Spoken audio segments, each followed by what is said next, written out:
In the adventure of the Naval Treaty, Holmes and Watson tackle a high-stakes mystery when a crucial government document goes missing, putting international peace at risk. The story kicks off with a frantic letter from Watson's old-school friend who is in deep trouble after the top-secret treaty vanishes right under his nose. With political tensions brewing, Holmes dives into the case, unraveling a trail of hidden motives, unexpected suspects, and a surprising act of betrayal. It's a gripping mix of suspense and clever detective work, where every little detail counts. Holmes is in his element, piecing together clues with his usual flair, and the stakes couldn't be higher. The Naval Treaty. The July which immediately succeeded my marriage was made memorable by 3 cases of interest, in which I had the privilege of being associated with Sherlock Holmes and of studying his methods. I find them recorded in my notes under the headings of The Adventure of the Second Stain, The Adventure of the Naval Treaty, and The Adventure of the Tired Captain.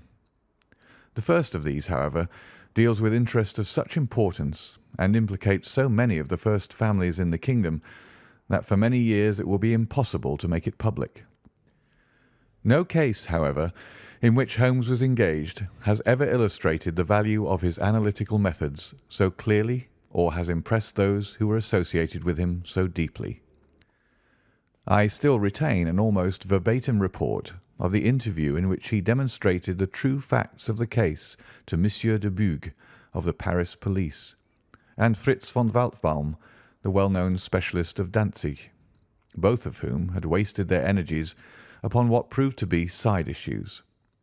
The new century will have come, however, before the story can be safely told. Meanwhile, I pass on to the second on my list, which promised also at one time to be of national importance, and was marked by several incidents which give it a quite unique character. During my school days, I had been intimately associated with a lad named Percy Phelps, who was of much the same age as myself, though he was 2 classes ahead of me. He was a very brilliant boy, and carried away every prize which the school had to offer, finished his exploits by winning a scholarship which sent him on to continue his triumphant career at Cambridge. He was, I remember, extremely well connected, and even when we were all little boys together, we knew that his mother's brother was Lord Holdhurst, the great Conservative politician. This gaudy relationship did him little good at school. On the contrary, it seemed rather a piquant thing to us to chevy him about the playground and hit him over the shins with a wicket, but it was another thing when he came out into the world. I heard vaguely that his abilities and the influences which he commanded had won him a good position at the Foreign Office, and then he passed completely out of my mind until the following letter recalled his existence. Briarbrae, Woking. My dear Watson, I have no doubt that you can remember Tadpole Phelps, who was in the 5th form when you were in the 3rd. It is possible even that you may have heard that through my uncle's influence I obtained a good appointment at the Foreign Office, and that I was in a situation of trust and honour until a horrible misfortune came suddenly to blast my career. There is no use writing of the details of that dreadful event. In the event of your acceding to my request, it is probable that I shall have to narrate them to you. I have only just recovered from 9 weeks of brain fever, and am still exceedingly weak. Do you think that you could bring your friend Mr. Holmes down to see me? I should like to have his opinion of the case, though the authorities assure me that nothing more can be done. Do try to bring him down, and as soon as possible. Every minute seems an hour while I live in this state of horrible suspense. Assure him that if I have not asked his advice sooner, it was not because I did not appreciate his talents, but because I have been off my head ever since the blow fell. Now I am clear again, though I dare not think of it too much for fear of a relapse. I am still so weak that I have to write, as you see, by dictating. Do try to bring him. Your old schoolfellow, Percy Phelps. There was something that touched me as I read this letter, something pitiable in the reiterated appeals to bring Holmes. So moved was I that even had it been a difficult matter, I should have tried it. But of course I knew well that Holmes loved his art, so that he was ever as ready to bring his aid as his client could be to receive it. My wife agreed with me that not a moment should be lost in laying the matter before him, and so within an hour of breakfast time I found myself back once more in the old rooms in Baker Street. Holmes was seated at his side table, clad in his dressing gown, and working hard over a chemical investigation. A large curved retort was boiling furiously in the bluish flame of a Bunsen burner, and the distilled drops were condensing into a 2-litre measure. My friend hardly glanced up as I entered, and I, seeing that his investigation must be of importance, seated myself in an armchair and waited. He dipped into this bottle or that, drawing out a few drops of each with his glass pipette, and finally brought a test tube containing a solution over to the table. In his right hand he held a slip of litmus paper. "You come at a crisis, Watson," said he. "If this paper remains blue, all is well. If it turns red, it means a man's life." He dipped it into the test tube, and it flushed at once into a dull, dirty crimson. I thought as much," he cried. "I will be at your service in an instant, Watson. You will find tobacco in the Persian slipper." He turned to his desk and scribbled off several telegrams, which were handed over to the page boy. Then he threw himself down into the chair opposite and drew up his knees until his fingers clasped round his long, thin shins. "A very commonplace little murder," said he. "You've got something better, I fancy. You are the stormy petrel of crime, Watson. What is it?" I handed him the letter, which he read with the most concentrated attention. "It does not tell us very much, does it?" he remarked as he handed it back to me. "Hardly anything. And yet the writing is of interest. But the writing is not his own." "Precisely. It is a woman's." "A man's, surely," I cried. "No, a woman's, and a woman of rare character.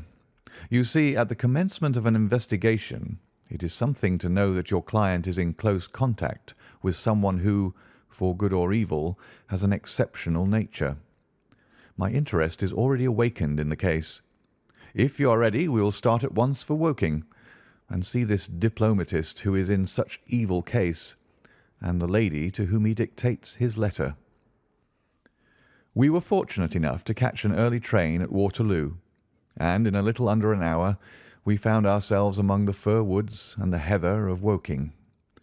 Briarbrae proved to be a large, detached house standing in extensive grounds within a few minutes' walk of the station. On sending in our cards we were shown into an elegantly appointed drawing-room, where we were joined in a few minutes by a rather stout man, who received us with much hospitality. His age may have been nearer 40 than 30, but his cheeks were so ruddy and his eyes so merry that he still conveyed the impression of a plump and mischievous boy. "I am so glad that you've come," said he, shaking our hands with effusion. "Percy has been inquiring for you all morning. Ah, poor old chap! He clings to any straw. His father and his mother asked me to see you, for the mere mention of the subject is very painful to them." "We have no details yet," observed Holmes. "I perceive that you are not yourself a member of the family." Our acquaintance looked surprised, and then, glancing down, he began to laugh.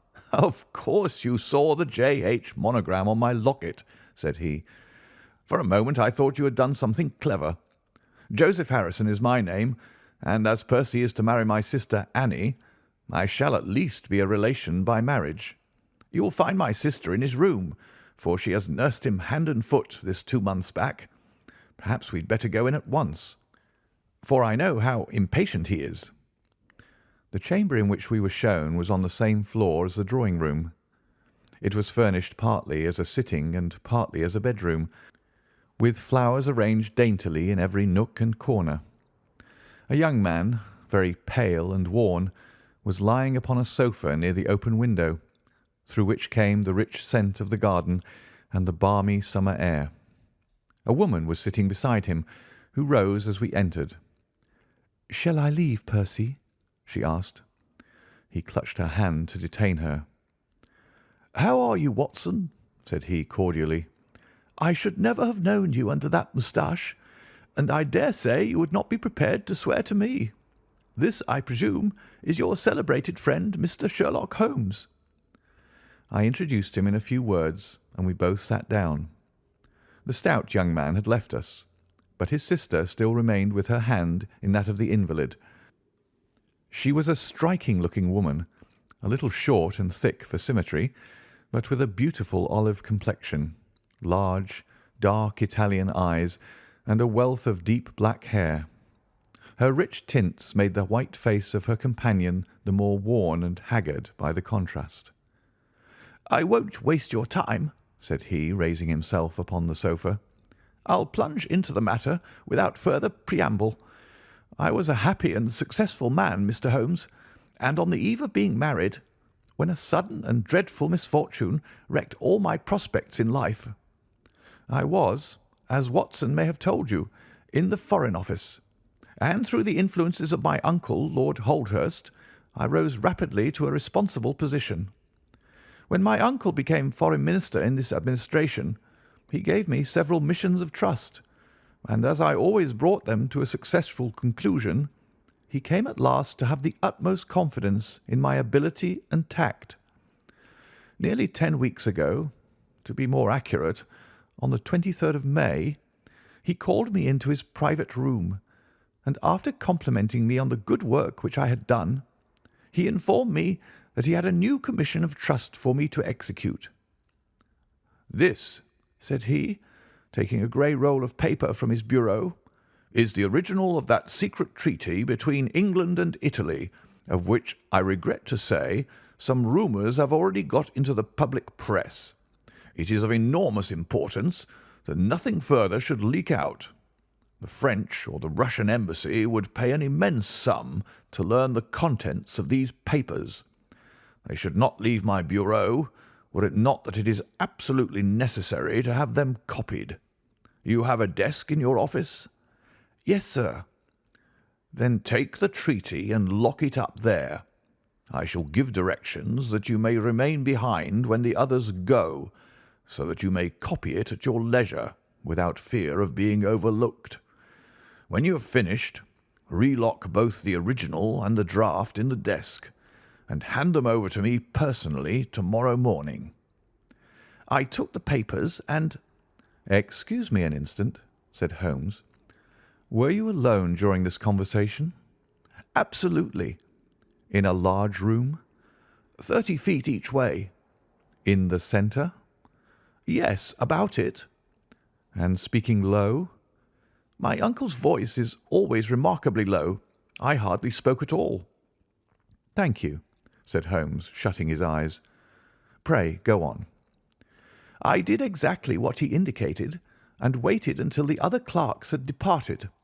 One of them in my room, Charles Gorrow, had some arrears of work to make up, so I left him there and went out to dine. When I returned he was gone. I was anxious to hurry my work, for I knew that Joseph, the Mr. Harrison whom you saw just now, was in town, and that he would travel down to Woking by the 11 o'clock train, and I wanted, if possible, to catch it.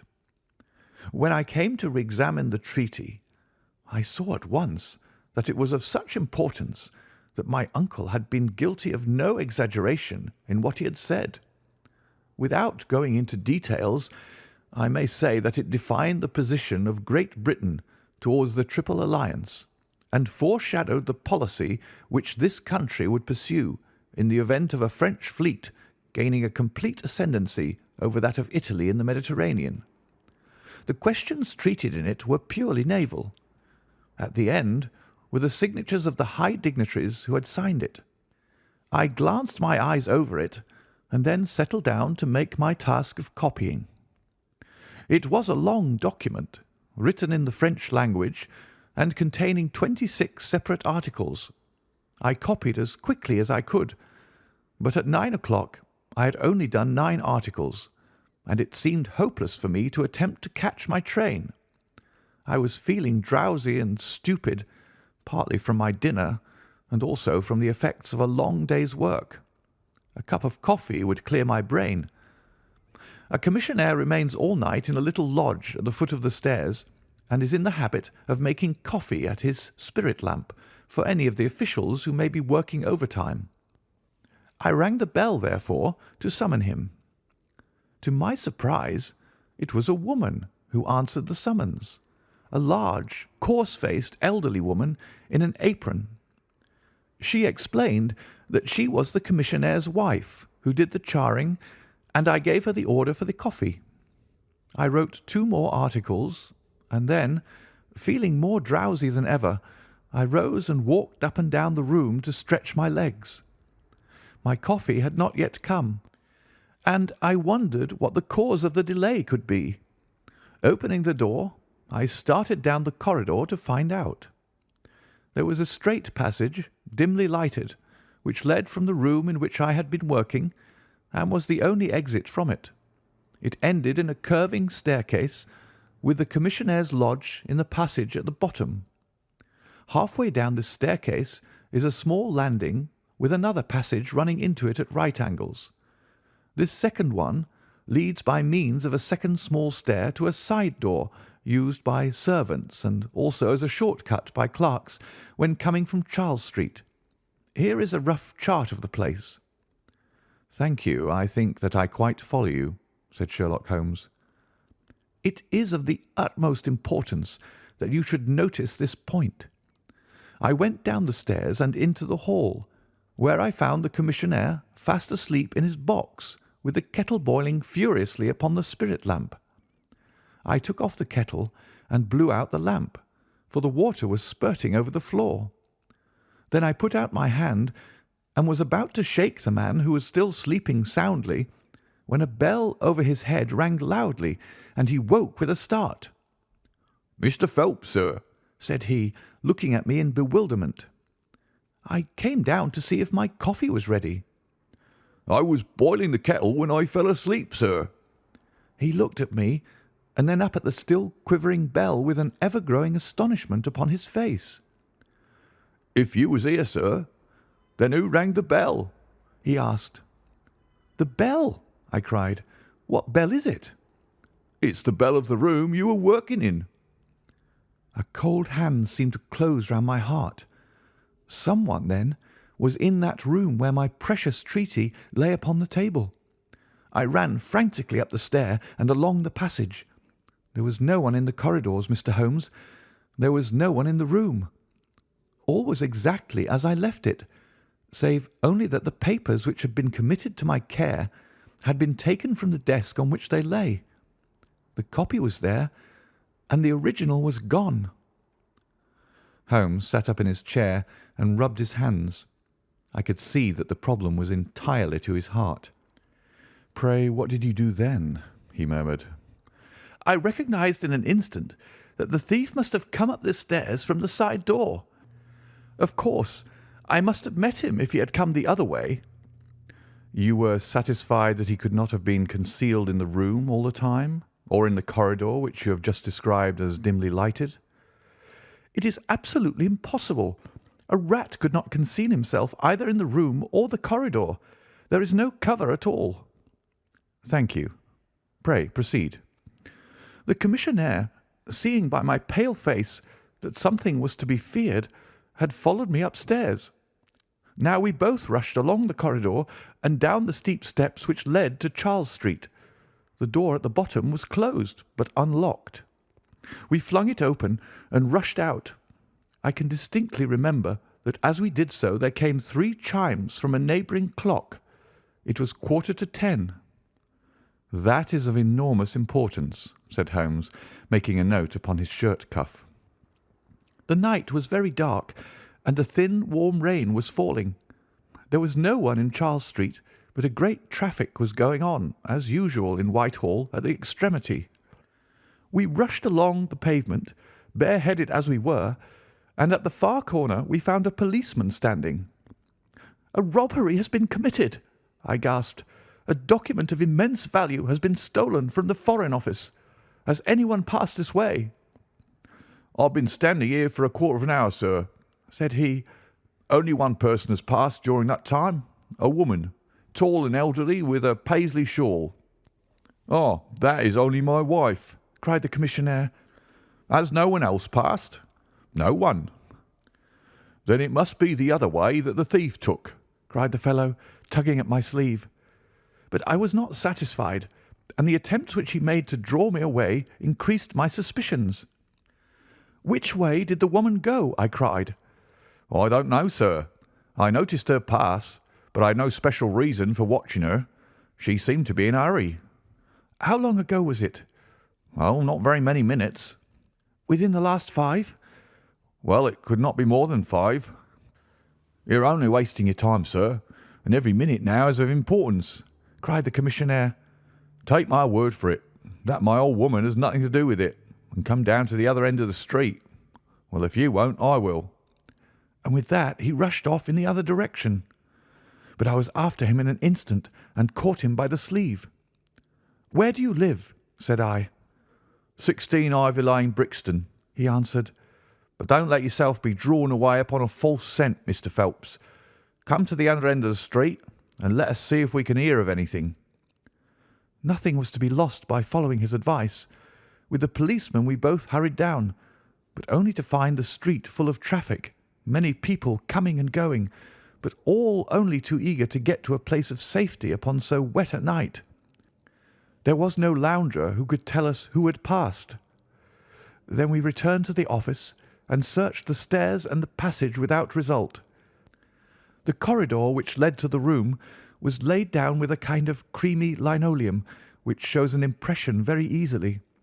We examined it very carefully, but found no outline of any footmark. Had it been raining all evening? Since about 7. How is it, then, that the woman who came into the room about 9 left no traces with her muddy boots? I am glad you raised that point. It occurred to me at the time. The charwomen are in the habit of taking off their boots at the commissionnaire's office and putting on list slippers. That is very clear. There were no marks then, though the night was a wet one. The chain of events is certainly one of extraordinary interest. What did you do next? We examined the room also. There is no possibility of a secret door, and the windows are quite 30 feet from the ground. Both of them were fastened on the inside. The carpet prevents any possibility of a trapdoor, and the ceiling is of the ordinary whitewashed kind. I will pledge my life that whoever stole my papers could only have come through the door. How about the fireplace? They use none. There is a stove. The bell rope hangs from the wire just to the right of my desk. Whoever rang it must have come right up to the desk to do it. But why should any criminal wish to ring the bell? It is a most insoluble mystery. Certainly the incident was unusual. What were your next steps? You examined the room, I presume, to see if the intruder had left any traces, any cigar end or dropped glove or hairpin or other trifle. There was nothing of the sort. No smell? Well, we never thought of that. Ah, a scent of tobacco would have been worth a great deal to us in such an investigation. I never smoke myself, so I think I should have observed if there had been any smell of tobacco. There was absolutely no clue of any kind. The only tangible fact was that the commissionnaire's wife, Mrs. Tangey was the name, had hurried out of the place. He could give no explanation, save that it was about the time when the woman always went home. The policeman and I agreed that our best plan would be to seize the woman before she could get rid of the papers, presuming that she had them. The alarm had reached Scotland Yard by this time, and Mr. Forbes, the detective, came round at once and took up the case with a great deal of energy. We hired a hansom, and in half an hour we were at the address which had been given to us. A young woman opened the door, who proved to be Mrs. Tangey's eldest daughter. Her mother had not come back yet, and we were shown into the front room to wait. About 10 minutes later, a knock came at the door, and here we made the one serious mistake for which I blame myself. Instead of opening the door ourselves, we allowed the girl to do so. We heard her say, "Mother, "There are 2 men in the house waiting to see you." And an instant afterwards we heard the patter of feet rushing down the passage. Forbes flung open the door, and we both ran into the back room or kitchen, but the woman had got there before us. She stared at us with defiant eyes, and then, suddenly, recognizing me, an expression of absolute astonishment came over her face. "Why, if it isn't Mr. Phelps of the office!" she cried. "Come, come! Who did you think we were when you ran away from us?" asked my companion. "I thought you were the brokers," said she. "We have had some trouble with a tradesman." "That's not quite good enough," answered Forbes. "We have reason to believe that you have taken a paper of importance from the Foreign Office, and that you ran in here to dispose of it. You must come back with us to Scotland Yard to be searched." It was in vain that she protested and resisted. A 4-wheeler was brought, and we all 3 drove back in it. We had first made an examination of the kitchen, and especially of the kitchen fire, to see whether she might have made away with the papers during the instant that she was alone. There were no signs, however, of any ashes or scraps.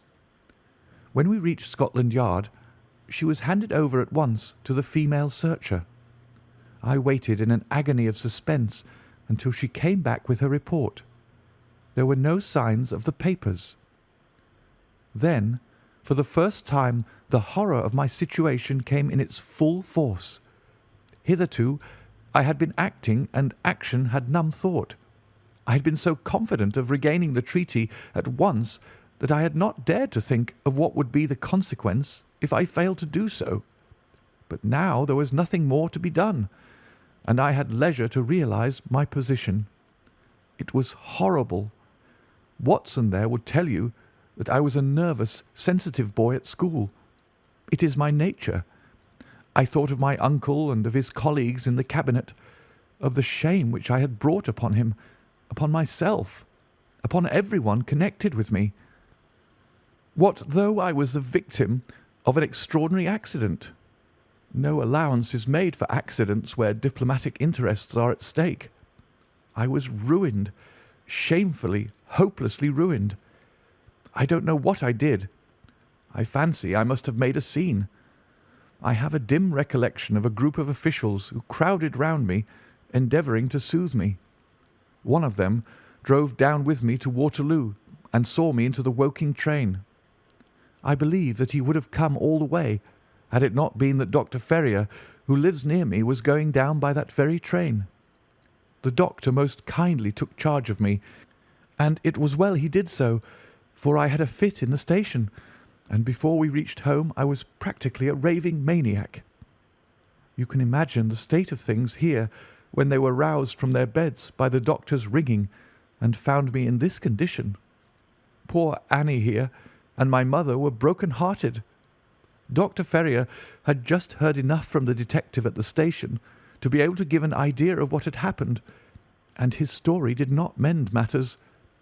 It was evident to all that I was in for a long illness. So Joseph was bundled out of this cheery bedroom, and it was turned into a sick room for me. Here I have lain, Mr. Holmes, for over 9 weeks, unconscious and raving with brain fever. If it had not been for Mrs. Harrison here, and for the doctor's care, I should not be speaking to you now. She has nursed me by day, and a hired nurse has looked after me by night, for in my mad fits I was capable of anything. Slowly my reason has cleared, but it is only during the last 3 days that my memory has quite returned. Sometimes I wish that it never had. The first thing that I did was to wire to Mr. Forbes, who had the case in hand. He came out and assures me that, though everything has been done, no trace of a clue has been discovered. The commissionaire and his wife have been examined in every way without any light being thrown upon the matter. The suspicions of the police then rested upon young Goro, who, as you may remember, stayed over time in the office that night. His remaining behind and his French name were really the only 2 points which could suggest suspicion, but as a matter of fact, I did not begin work until he had gone, and his people are of Huguenot extraction. but as English in sympathy and tradition as you and I are. Nothing was found to implicate him in any way, and there the matter dropped. I turn to you, Mr. Holmes, as absolutely my last hope. If you fail me, then my honour, as well as my position, are forever forfeited." The invalid sank back upon his cushions, tired out by this long recital, while his nurse poured him out a glass of some stimulating medicine. Holmes sat silently with his head thrown back and his eyes closed, in an attitude which might seem listless to a stranger, but which I knew betokened the most intense self-absorption. "Your statement has been so explicit," said he at last, "that you have really left me very few questions to ask. There is one of the very utmost importance, however. Did you tell anyone that you had this special task to perform?" "No one." "Not Miss Harrison here, for example?" "No. I had not been back to Woking between getting the order and executing the commission." "And none of your people had by chance been to see you?" "None." "Did any of them know their way about in the office?" "Oh, yes. All of them had been shown over it." "Still, of course, if you said nothing to anyone about the treaty, these inquiries are irrelevant." "I said nothing." "Do you know anything of the commissionaire?" "Nothing except that he is an old soldier." "What regiment?" "Oh, I have heard Coldstream Guards." "Thank you. I have no doubt I can get details from Forbes. The authorities are excellent at amassing facts, though they do not always use them to advantage. What a lovely thing a rose is." He walked past the couch to the open window and held up the drooping stalk of a moss rose, looking down at the dainty blend of crimson and green. It was a new phase of his character to me, for I had never seen him show any keen interest in natural objects. "There is nothing in which deduction is so necessary as in religion," said he, leaning with his back against the shutters. "It can be built up as an exact science by the reasoner. Our highest assurance of the goodness of Providence seems to me to rest in the flowers. All other things, our powers, our desires, our food, are all really necessary for our existence in the first instance. But this rose is an extra. Its smell and its colour are an embellishment of life, not a condition of it. It is only goodness which gives extras, and so I say again that we have much to hope from the flowers." Percy Phelps and his nurse looked at Holmes during this demonstration with surprise and a good deal of disappointment written upon their faces. He had fallen into a reverie, with the moss rose between his fingers. It had lasted some minutes before the young lady broke in upon it. "Do you see any prospect of solving this mystery, Mr. Holmes?" she asked with a touch of asperity in her voice. "Oh, the mystery," he answered, coming back with a start to the realities of life. "Well, it would be absurd to deny that the case is a very abstruse and complicated one, but I can promise you that I will look into the matter and let you know any points which may strike me." "Do you see any clue?" "You have furnished me with 7. But of course I must test them before I can pronounce upon their value." "You suspect someone?" "I suspect myself." "What?" "Of coming to conclusions too rapidly." "Then go to London and test your conclusions." "Your advice is very excellent, Miss Harrison," said Holmes, rising. "I think, Watson, we cannot do better. Do not allow yourself to indulge in false hopes, Mr. Phelps. The affair is a very tangled one." "I shall be in a fever until I see you again," cried the diplomatist. "Well, I'll come out by the same train to-morrow, though it's more than likely that my report will be a negative one." "God bless you for promising to come," cried our client.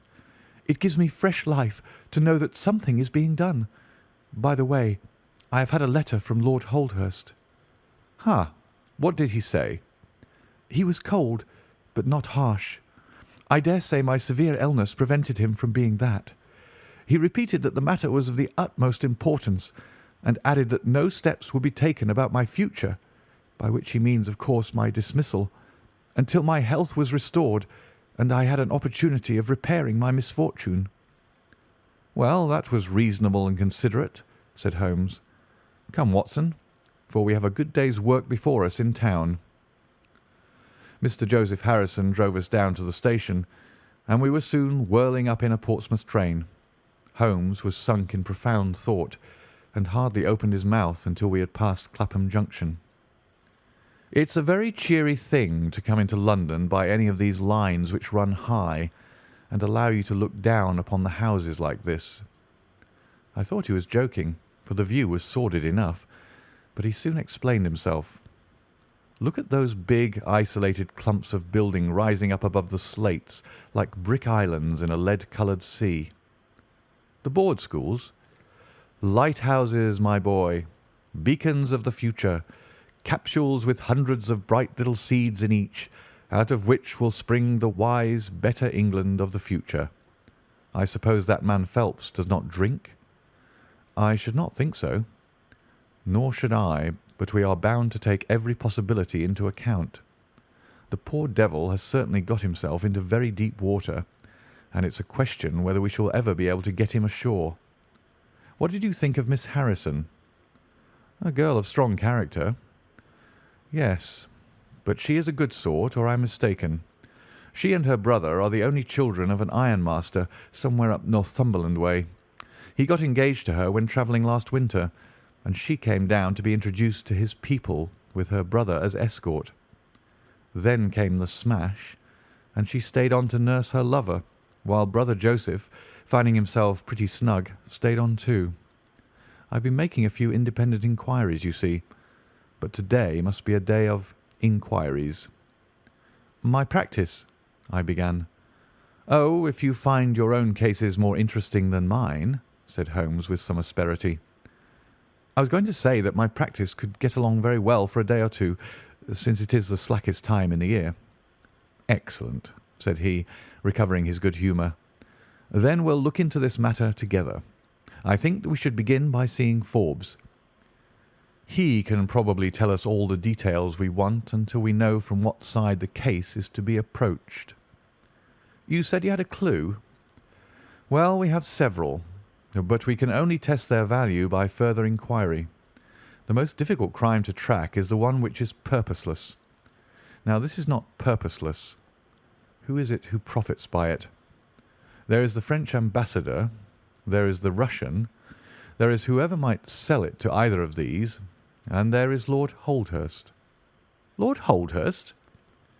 "Well, it is just conceivable that a statesman might find himself in a position where he was not sorry to have such a document accidentally destroyed." "Not a statesman with the honourable record of Lord Holdhurst." "It is a possibility, and we cannot afford to disregard it. We shall see the noble lord to-day, and find out if he can tell us anything. Meanwhile, I have already set inquiries on foot." "Already?" "Yes, I sent wires from Woking Station to every evening paper in London. This advertisement will appear in each of them." He handed over a sheet torn from a notebook. On it was scribbled in pencil, £10 reward, the number of the cab which dropped a fare at or about the door of the Foreign Office in Charles Street at 9:45 in the evening of May 23rd. Apply 221B, Baker Street. "You're confident that the thief came in a cab?" "If not, there is no harm done. But if Mr. Phelps is correct in stating that there is no hiding place, either in the room or the corridors, then the person must have come from outside. If he came from outside on so wet a night, and yet left no trace of damp upon the linoleum, which was examined within a few minutes of his passing, then it is exceeding probable that he came in a cab. Yes, I think that we may safely deduce a cab." "It sounds plausible." "That is one of the clues of which I spoke. It may lead us to something. And then, of course, there is the bell, which is the most distinctive feature of the case. Why should the bell ring? Was it the thief who did it out of bravado? Or was it someone who was with the thief who did it in order to prevent the crime? Or was it an accident? Or was it—" he sank back into the state of intense and silent thought from which he had emerged. But it seemed to me, accustomed as I was to his every mood, that some new possibility had dawned suddenly upon him. It was 3:20 when we reached our terminus, and after a hasty luncheon at the buffet, we pushed on at once to Scotland Yard.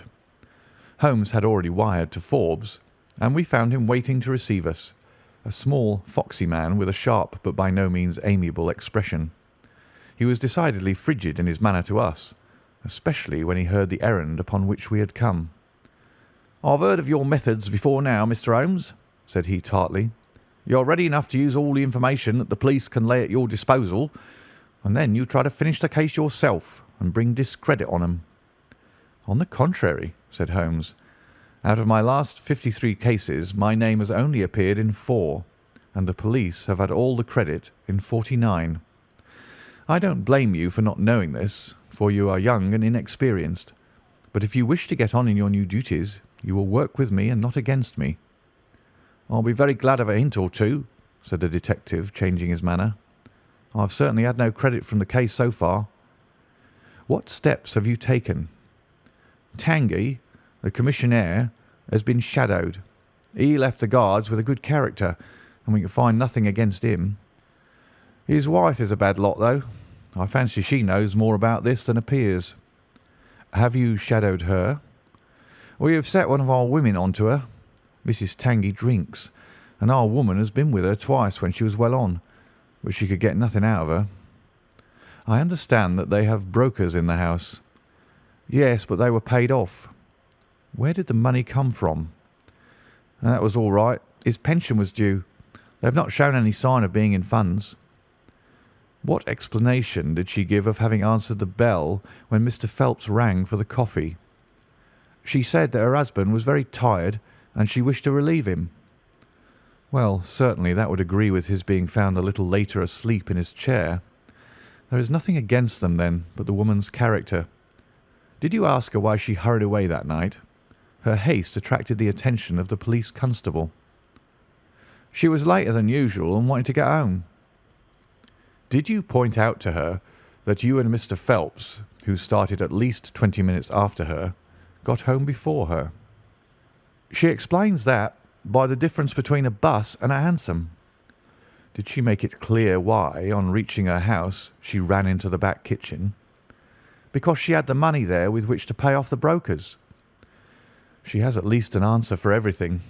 Did you ask her whether in leaving she met anyone or saw anyone loitering about Charles Street?"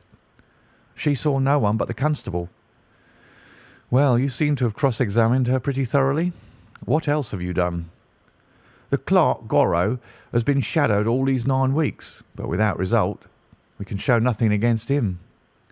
"Anything else?" "Well, we have nothing else to go upon. No evidence of any kind." "Have you formed a theory about how that bell rang?" "Well, I must confess that it beats me. It was a cool hand, whoever it was, to go and give the alarm like that." "Yes, it was a queer thing to do. Many thanks to you for what you've told me. If I can put the man into your hands, you shall hear from me. Come along, Watson."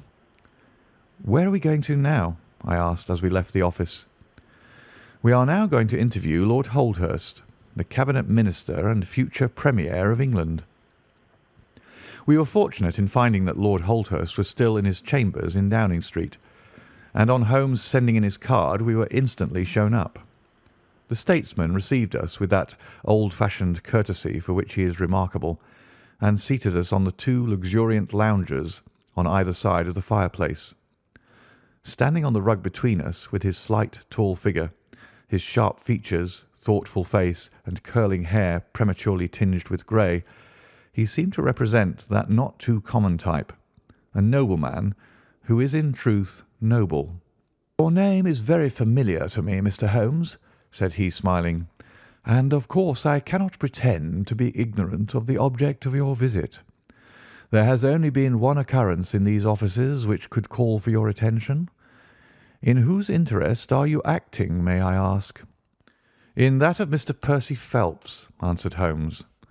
"Ah, my unfortunate nephew. You can understand that our kinship makes it the more impossible for me to screen him in any way.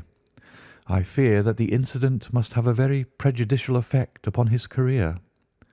"But if the document is found?" "Ah, that of course would be different. I had one or two questions which I wish to ask you, Lord Holdhurst." "I shall be happy to give you any information in my power." "Was it in this room that you gave your instructions as to the copying of the document?" "It was." "Then you could hardly have been overheard." "It is out of the question." "Did you ever mention to anyone that it was your intention to give anyone the treaty to be copied?" "Never." "You are certain of that?" "Absolutely." "Well, since you never said so, and Mr. Phelps never said so, and nobody else knew anything of the matter, then the thief's presence in the room was purely accidental. He saw his chance, and he took it." The statesman smiled. "You take me out of my province there," said he. Holmes considered for a moment. "There is another very important point which I wish to discuss with you," said he. "You feared, as I understand, that very grave results might follow from the details of this treaty becoming known." A shadow passed over the expressive face of the statesman. "Very grave results indeed." "And have they occurred?" "Not yet." "If the treaty had reached, let us say, the French or Russian Foreign Office, you would expect to hear of it." "I should," said Lord Holdhurst with a wry face.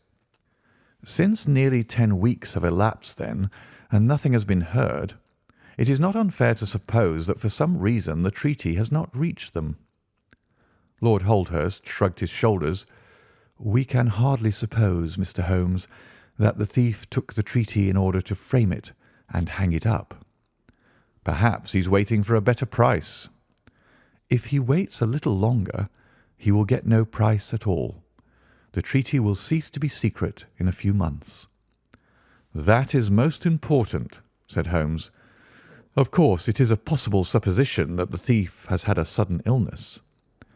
"An attack of brain fever, for example?" asked the statesman, flashing a swift glance at him. "I did not say so," said Holmes imperturbably. "And now, Lord Holdhurst, we have already taken up too much of your valuable time, and we shall wish you good day."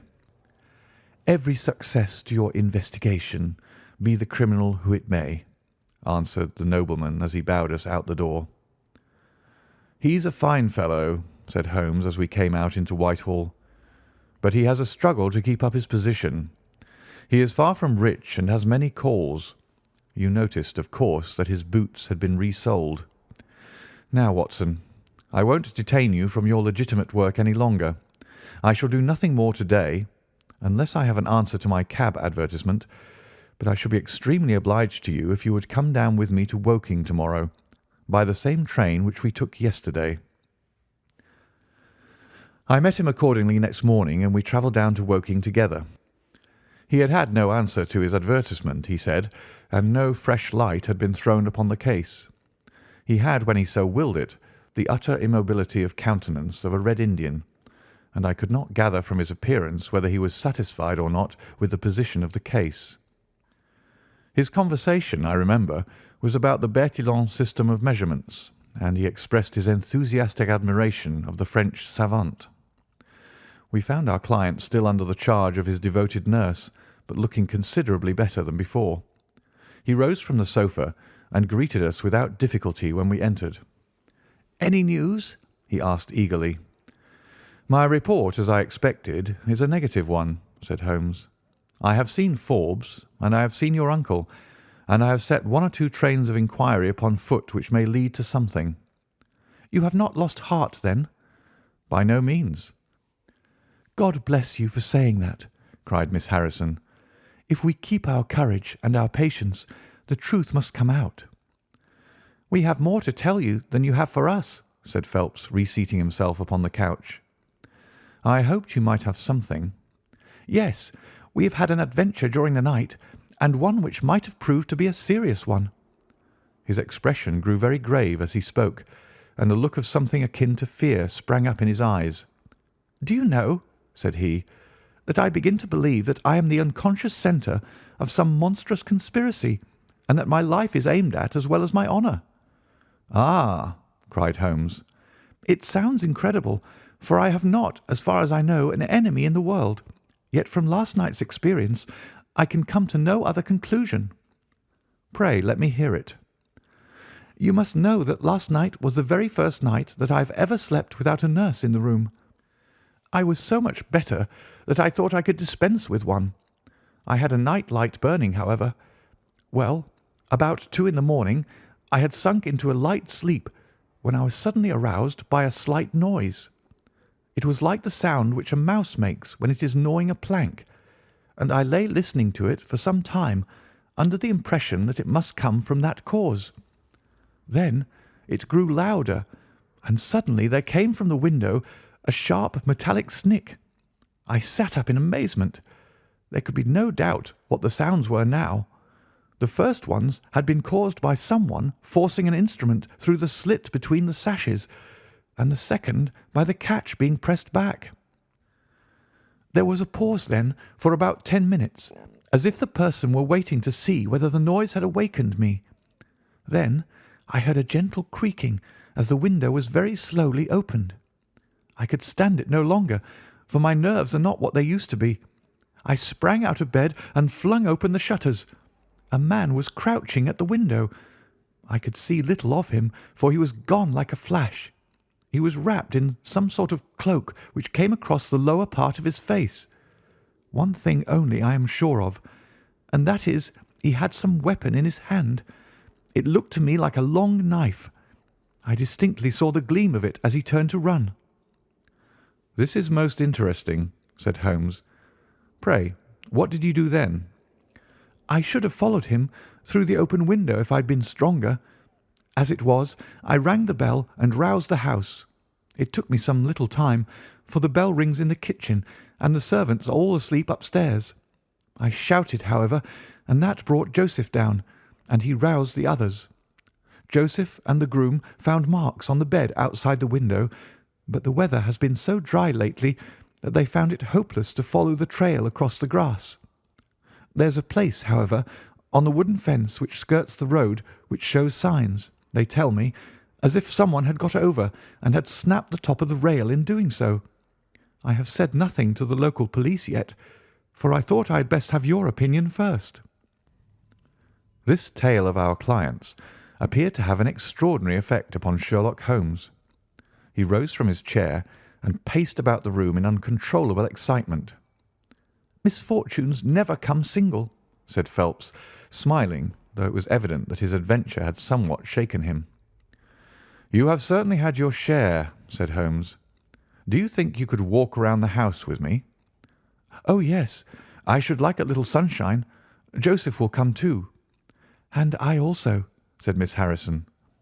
"I am afraid not," said Holmes, shaking his head. "I think I must ask you to remain sitting exactly where you are." The young lady resumed her seat with an air of displeasure. Her brother, however, had joined us, and we set off all four together. We passed round the lawn to the outside of the young diplomatist's window. There were, as he had said, marks upon the bed, but they were hopelessly blurred and vague. Holmes stooped over them for an instant, and then rose, shrugging his shoulders. "I don't think anyone could make much of this," said he. "Let us go round the house and see why this particular room was chosen by the burglar. I should have thought those larger windows of the drawing-room and dining-room would have had more attractions for him." "They are more visible from the road," suggested Mr. Joseph Harrison. "Ah, yes, of course. There is a door here which he might have attempted. What is it for?" "It is a side entrance for tradespeople. Of course, it is locked at night." "Have you ever had an alarm like this before?" "Never," said our client. "Do you keep plate in the house, or anything to attract burglars?" "Nothing of value." Holmes strolled round the house with his hands in his pockets and a negligent air which was unusual with him. "By the way," said he to Joseph Harrison, "you found some place, I understand, where the fellow scaled the fence. Let us have a look at it." The plump young man led us to a spot where the top of one of the wooden rails had been cracked. A small fragment of the wood was hanging down. Holmes pulled it off and examined it critically. "Do you think that was done last night? It looks rather old, does it not?" "Well, possibly so." "There are no marks of anyone jumping down upon the other side." "No, I fancy we shall get no help here. Let us go back to the bedroom and talk the matter over." Percy Phelps was walking very slowly, leaning upon the arm of his future brother-in-law. Holmes walked swiftly across the lawn, and we were at the open window of the bedroom long before the others came. "Miss Harrison," said Holmes, speaking with the utmost intensity of manner, "you must stay where you are all day. Let nothing prevent you from staying where you are all day. It is of the utmost importance."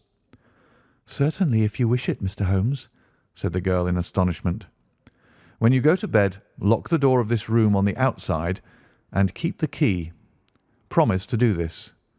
"But Percy—" "He will come to London with us." "And am I to remain here?" "It is for his sake. You can serve him. Quick, promise." She gave a quick nod of assent, just as the other two came up. "Why do you sit moping there, Annie?" cried her brother. "Come out into the sunshine." "No, thank you, Joseph. I have a slight headache, and this room is deliciously cool and soothing." "What do you propose now, Mr. Holmes?" asked our client. "Well, in investigating this minor affair, we must not lose sight of our main inquiry. It would be a very great help to me if you would come up to London with us." "At once?" "Well, as soon as you conveniently can. Say in an hour." "I feel quite strong enough, if I can really be of any help." "The greatest possible." "Perhaps you would like me to stay there tonight?" "I was just going to propose it."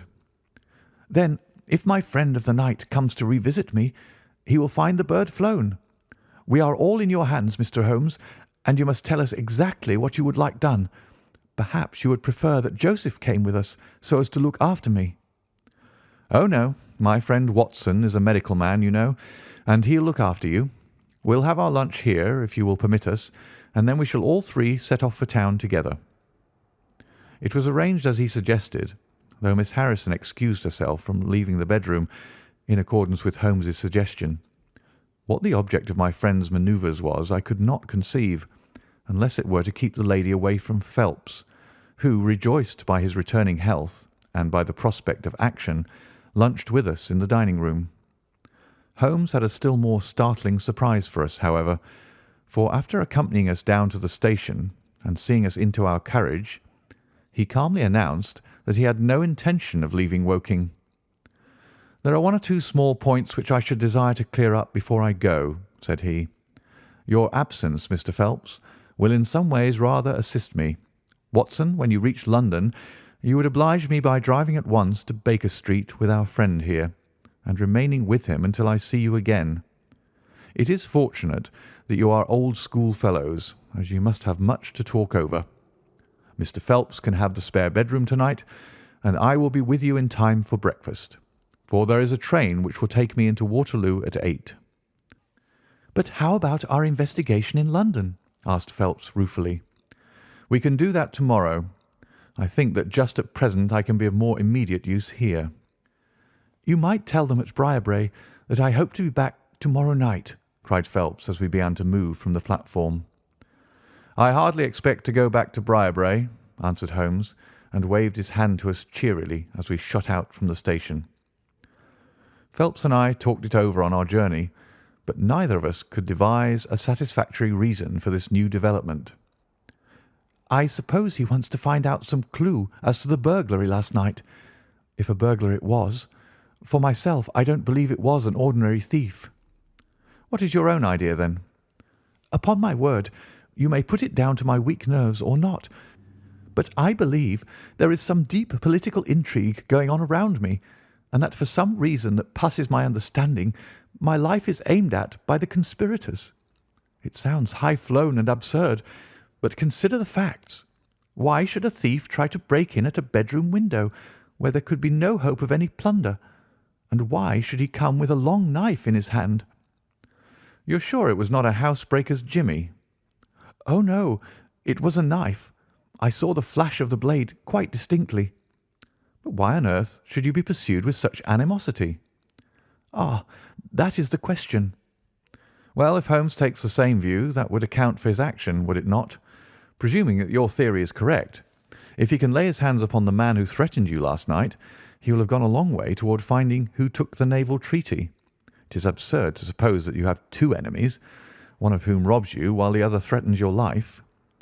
"But Holmes said that he was not going to Briarbrae." "I have known him for some time," said I, "but I never know him to do anything yet without a very good reason." And with that our conversation drifted off on to other topics.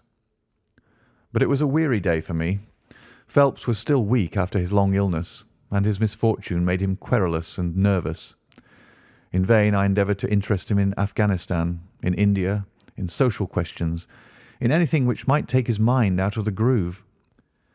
He would always come back to his lost treaty, wondering, guessing, speculating as to what Holmes was doing, what steps Lord Holdhurst was taking, what news we should have in the morning. As the evening wore on, his excitement became quite painful.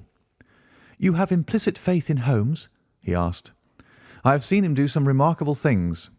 "But he never brought light into anything quite so dark as this." "Oh, yes, I have known him solve questions which presented fewer clues than yours." "But not where such large interests are at stake." "I don't know that. To my certain knowledge he has acted on behalf of 3 of the reigning houses of Europe in very vital matters." "But you know him well, Watson. He is such an inscrutable fellow that I never quite know what to make of him. Do you think he is hopeful? Do you think he expects to make a success of it?" "He has said nothing." "That is a bad sign." "On the contrary, I have noticed that when he is off the trail he generally says so. It is when he is on a scent and is not quite absolutely sure yet that it is the right one that he is most taciturn. Now, my dear fellow, we can't help matters by making ourselves nervous about them, so let me implore you to go to bed and so be fresh for whatever may await us tomorrow." I was able at last to persuade my companion to take my advice, though I knew from his excited manner that there was not much hope of sleep for him. Indeed, his mood was infectious, for I lay tossing half the night myself, brooding over this strange problem and inventing 100 theories, each of which was more impossible than the last. Why had Holmes remained at Woking? Why had he asked Miss Harrison to remain in the sick room all day? Why had he been so careful not to inform the people at Briarbrae that he intended to remain near them? I cudgelled my brains until I fell asleep in the endeavour to find some explanation which would cover all these facts. It was 7 o'clock when I awoke, and I set off at once for Phelps's room, to find him haggard and spent after a sleepless night. His first question was whether Holmes had arrived yet. "He'll be here when he promised," said I, "and not an instant sooner or later." And my words were true, for shortly after 8 a hansom dashed up to the door and our friend got out of it. Standing in the window we saw that his left hand was swathed in a bandage and that his face was very grim and pale. He entered the house, but it was some little time before he came upstairs. "He looks like a beaten man," cried Phelps.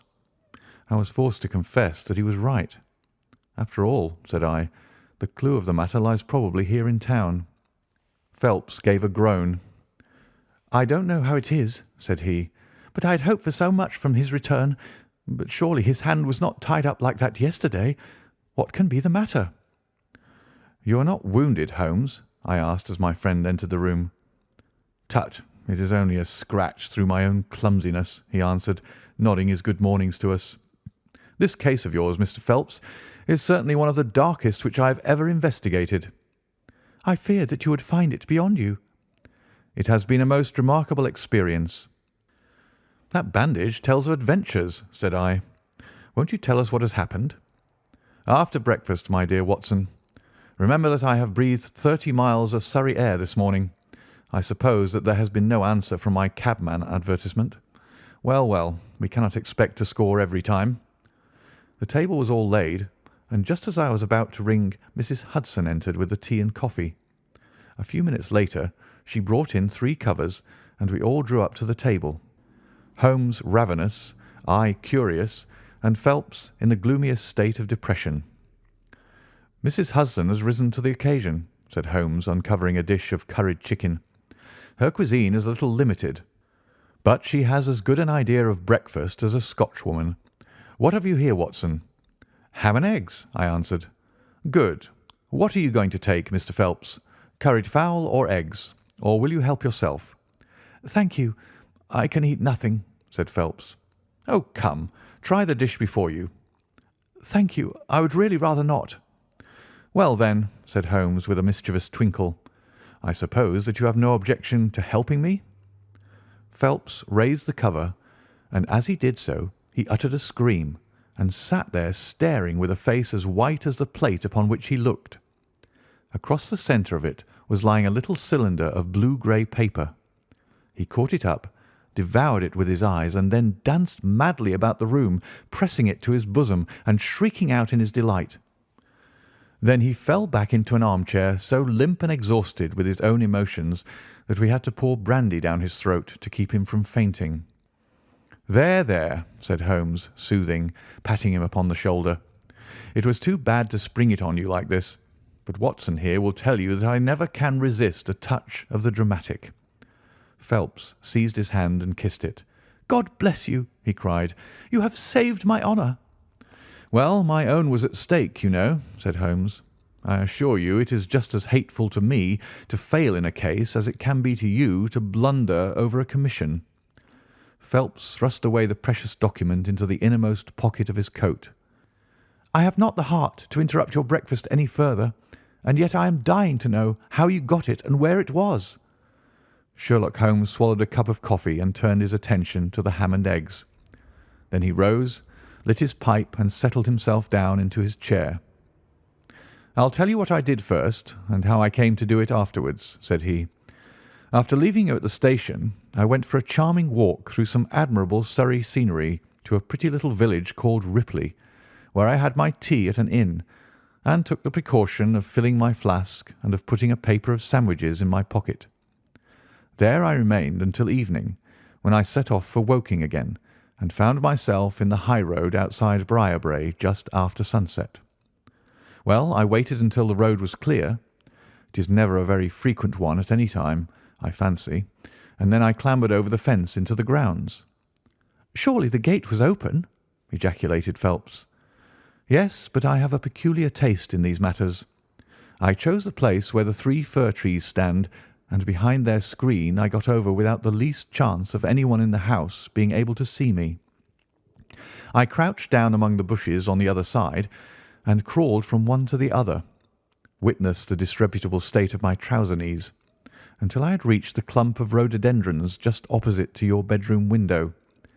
There I squatted down and awaited developments. The blind was not down in your room, and I could see Miss Harrison sitting there, reading by the table. It was 10:15 when she closed her book, fastened the shutters, and retired. I heard her shut the door and felt quite sure that she had turned the key in the lock." "The key!" ejaculated Phelps. "Yes, I had given Miss Harrison instructions to lock the door on the outside and take the key with her when she went to bed. She carried out every one of my injunctions to the letter, and certainly without her cooperation you would not have that paper in your coat pocket.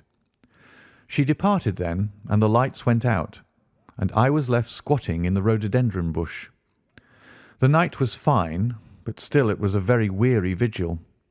Of course, it has the sort of excitement about it that the sportsman feels when he lies beside the watercourse and waits for the big game. It was very long, though, almost as long, Watson, as when you and I waited in that deadly room when we looked into the little problem of the speckled band. There was a church clock down at Woking which struck the quarters, and I thought more than once that it had stopped. At last, however, about 2 in the morning, I suddenly heard the gentle sound of a bolt being pushed back and the creaking of a key. A moment later the servants' door was opened, and Mr. Joseph Harrison stepped out into the moonlight. "Joseph!" ejaculated Phelps. He was bareheaded, but he had a black coat thrown over his shoulder so that he could conceal his face in an instant if there were any alarm.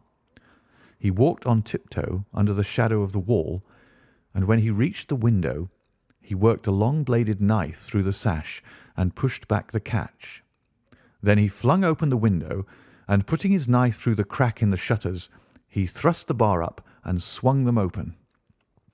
From where I lay, I had a perfect view of the inside of the room and of every one of his movements.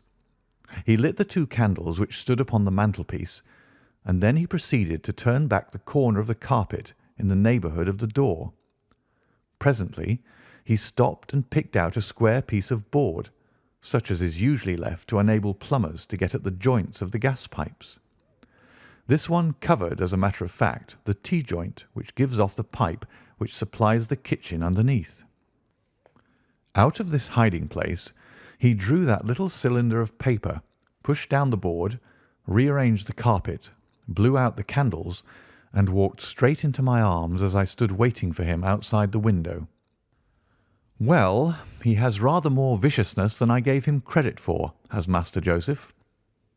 He flew at me with his knife, and I had to grasp him twice and got a cut over the knuckles before I had the upper hand of him. He looked murder out of the only eye he could see with when we had finished, but he listened to reason and gave up the papers. Having got them, I let my man go, but I wired full particulars to Forbes this morning. If he is quick enough to catch his bird, well and good, but if, as I shrewdly suspect, he finds the nest empty before he gets there, why, all the better for the government. I fancy that Lord Holdhurst, for one, and Mr. Percy Phelps, for another, would very much rather that the affair never got as far as a police court. "My God!" gasped our client. "Do you tell me that during these long 10 weeks of agony the stolen papers were within the very room with me all the time?" "So it was." "And Joseph a villain and a thief?" I'm afraid Joseph's character is a rather deeper and more dangerous one than one might judge from his appearance. From what I have heard from him this morning, I gather that he has lost heavily in dabbling with stocks, and that he is ready to do anything on earth to better his fortunes. Being an absolutely selfish man, when a chance presented itself he did not allow either his sister's happiness or your reputation to hold his hand." Percy Phelps sank back in his chair. "My head whirls," said he. "Your words have dazed me." "The principal difficulty in your case," remarked Holmes in his didactic fashion, "lay in the fact there being too much evidence. What was vital was overlaid and hidden by what was irrelevant. Of all the facts which were presented to us, we had to pick just those which we deemed to be essential, and then piece them together in their order, so as to reconstruct this very remarkable chain of events. I had already begun to suspect Joseph, from the fact that you had intended to travel home with him that night, and that therefore it was a likely enough thing that he should call for you, knowing the Foreign Office well, upon his way. When I heard that someone had been so anxious to get into the bedroom, in which no one but Joseph could have concealed anything, you told us in your narrative how you had turned Joseph out when you arrived with the doctor, my suspicions all changed to certainties, especially as the attempt was made on the first night upon which the nurse was absent, showing that the intruder was well acquainted with the ways of the house. "How blind I have been!" "The facts of the case, as far as I have worked them out, are these. This Joseph Harrison entered the office through the Charles Street door, and knowing his way, he walked straight into your room the instant after you left it. Finding no one there, he promptly rang the bell, and at the instant that he did so, his eyes caught the paper upon the table. A glance showed him that chance had put in his way a state document of immense value, and in an instant he had thrust it into his pocket and was gone.